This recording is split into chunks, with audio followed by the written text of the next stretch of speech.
Turki ingin perbaiki hubungan dengan Israel, namun ini syarat khususnya.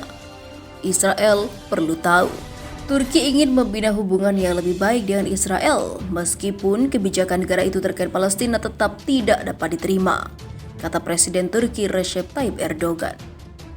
Hubungan Turki dan Israel yang dulunya adalah sekutu telah renggang dalam beberapa tahun terakhir. Turki berulang kali mengecam pendudukan paksa Israel di tepi barat dan perlakuan diskriminatif di negara itu terhadap bangsa Palestina. Ankara juga mengkritik upaya Amerika Serikat menggalang dukungan dari negara-negara berpendudukan mayoritas Muslim untuk membangun atau memulihkan kembali hubungan dengan Israel. Kebijakan Israel terkait Palestina adalah garis merah kami. Kami tidak akan menerima kebijakan Israel terhadap Palestina. Perbuatan mereka yang tanpa ampun itu tidak dapat diterima, kata Erdogan ke media setelah ia selesai menunaikan sholat Jumat di Istanbul. Jika tidak ada masalah di kalangan atas di Israel, hubungan kami bisa jadi jauh berbeda, kata dia. Erdogan menyebut dua negara masih terus berbagi informasi intelijen. Kami ingin membawa hubungan ini ke arah yang lebih baik. Namun, Israel harus juga berbuat baik pada Palestina. Kementerian Luar Negeri Israel menolak untuk menanggapi pernyataan Erdogan. Turki dan Israel mengusir kepala perwakilan masing-masing negara pada tahun 2018 setelah tentara Israel menghabisi beberapa warga Palestina saat mereka bentrok di perbatasan Gaza. Israel pada Agustus 2020 menuduh Turki memberi paspor ke belasan anggota Hamas di Istanbul. Tel Aviv menyebut langkah itu sangat tidak bersahabat. Hamas mengambil alih kendali Gaza dari pasukan yang setia kepada Presiden Palestina Mahmud Abbas pada tahun 2007. Sejak saat itu, Hamas telah 3 kali berperang melawan Israel. Turki mengatakan Hamas merupakan organisasi politik yang sah dan mereka menang melalui pemilihan umum yang demokratis. Israel tahun ini resmi membentuk hubungan diplomatik dengan 4 negara berpenduduk mayoritas Muslim, yaitu Uni Emirat Arab, Bahrain, Sudan, dan juga Maroko. Israel pada Rabu lalu mengatakan pihaknya juga berupaya membangun hubungan diplomatik dengan negara Muslim kelima yang kemungkinan berada di Asia.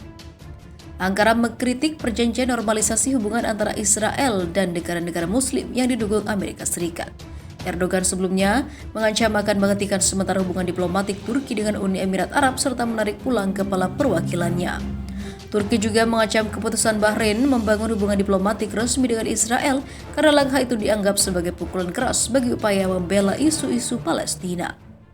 Rakyat Palestina menganggap perjanjian normalisasi hubungan diplomatik itu sebagai pengkhianatan terhadap tekad Palestina untuk merdeka dan bebas dari pendudukan Israel.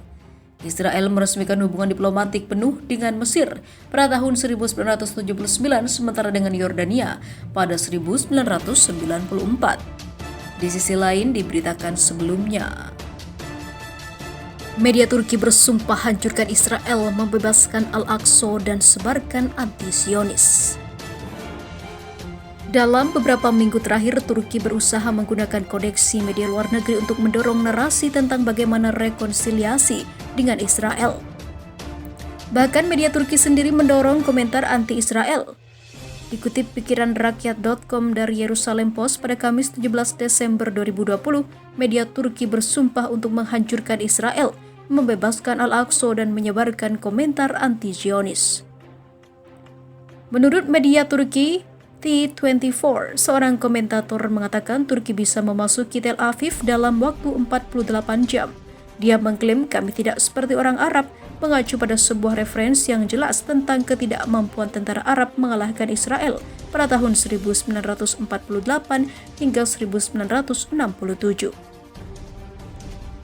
Kebencian terhadap Israel dan sumpah untuk menghancurkan Israel, menginvasi Yerusalem, membebaskan Al-Aqsa dan menyebarkan komentar ekstrim nasionalis, anti-Zionis atau antisemit telah menjadi semakin normal di Turki. Kebanyakan jurnalis yang mengkritik partai yang berkuasa di Turki telah dibungkam, dipaksa melarikan diri, ataupun dipenjara. Turki dianggap sebagai penjara jurnalis terbesar di dunia di bawah Partai AK.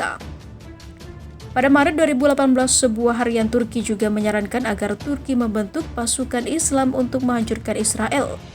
Di tahun 2019, menurut Memri, pensiunan jenderal Turki bernama Adnan Tanriverdi yang mengepalai perusahaan konsultan Sadat juga berbicara tentang perlunya membebaskan Yerusalem dari Israel.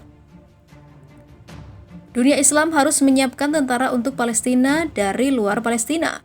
Israel harus tahu bahwa jika Palestina akan jatuh di Tel Aviv ataupun di Tel Aviv juga, kata Tanri Ferdi saat itu.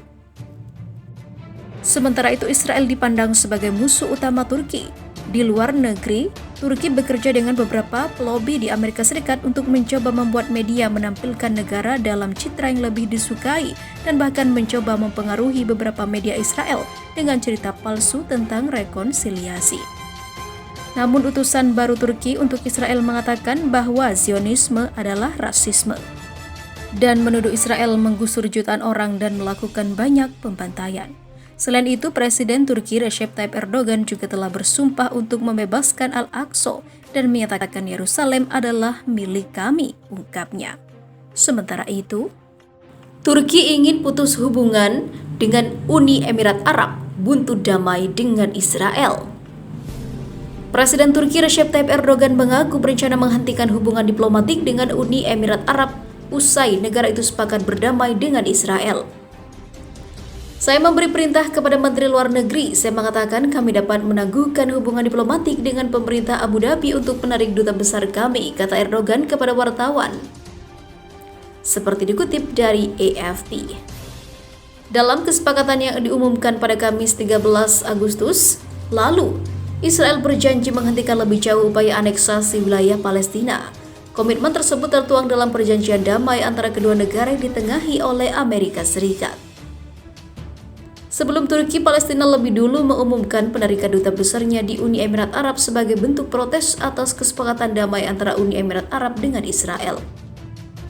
Erdogan merupakan pendukung Palestina yang sering mengkritik kebijakan Israel di tepi barat. Erdogan sebelumnya juga mengkritik rencana Israel mencaplok wilayah tepi barat. Sejarah tidak akan melupakan mereka yang mengkhianati rakyat Palestina dan perjuangan Palestina, kata juru bicara Erdogan Ibrahim Kalin di Twitter. Turki akan terus mendukung rakyat Palestina. Kementerian Luar Negeri Turki sebelumnya menyebut kesepakatan Uni Emirat Arab yang dilakukan dengan Israel sebagai pengkhianatan atas perjuangan Palestina. Hubungan antara Uni Emirat Arab dan Turki sejak lama tegang dan semakin memburuk karena konflik di Libya, di mana kedua negara mendukung pihak yang berlawanan. Di sisi lain diberitakan sebelumnya,